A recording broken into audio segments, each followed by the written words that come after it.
اس کی صفات میں بھی کوئی شرکت گوارا نہیں ہے. علماء دیوبند کا یہ عقیدہ ہے, اس کی صفات میں بھی کوئی شرکت گوارا نہیں ہے. فرمایا اللہ لا الہ الا هو الحی القیوم لا تأخذه سنة ولا نوم له ما في السماوات وما في الارض. اس کے علم میں بھی کسی طرح کی شرکت گوارا نہیں ہے. فرمایا ولا يحيطون بشيء من علمه الا بما شاء.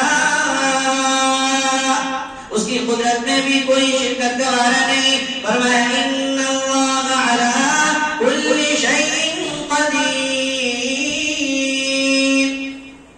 تو یہ دیوبندیت ہے, توحید خالص, ایک اللہ کی وحدانیت, ایک اللہ کی ربوبیت. اس کے سوا کوئی رب نہیں ہے, اس کے سوا کوئی خالق نہیں ہے. کیا پتہ چلا کہ کسی مزاروں میں, کسی چادروں میں, کسی بڑوں کے سامنے یہ پیشانی نہیں جھکے گی. یہ پیشانی اگر جھکے گی تو صرف اس ذات کے سامنے جھکے گی. اس کے علاوہ دنیا کا کتنا بھی بڑا پیر کیوں نہ ہو جائے, کتنا بھی بڑا گھوڑ گنڈال کیوں نہ ہو جائے, کسی کے سامنے یہ پیشانی نہیں جھکے گی. نہ کسی پتھروں کے سامنے, نہ کسی مزاروں پر, نہ کسی چادروں پر, نہ کسی اللہ والے کے پیروں پر.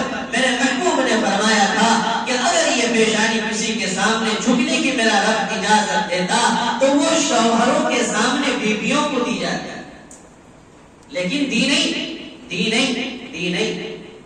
یہ پیشانی صرف اللہ کے سامنے جھکے گی, اس کے علاوہ کسی اور کے سامنے نہیں جھکے گی.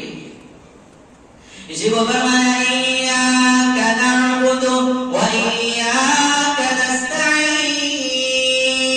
ہم تیری ہی عبادت کرتے ہیں اور تجھ ہی سے مدد مانگتے ہیں.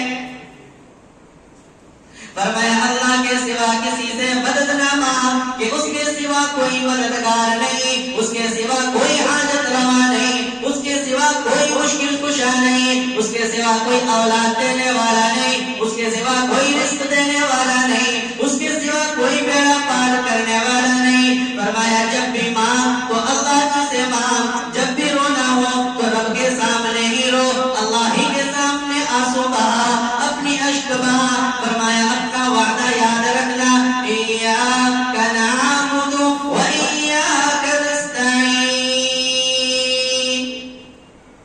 ام المؤمنین سیدہ عائشہ صدیقہ بنت صدیق رضی اللہ تعالی عنہا نے بھی اللہ کے حضور اپنے آنسو بہائے, اپنے اشک بہائے. فرمایا الہ العالمین, منافقین نے مجھ پر جھوٹے الزامات لگائے, اس سے پہلے بھی معصوموں پر الزامات لگایا گیا ہے. رب العالمین جب تیرا کلیم موسیٰ پر الزام لگا تو تو نے ان کی برات کا اہتمام کیا. جب تیرا محبوب بندہ حضرت یوسف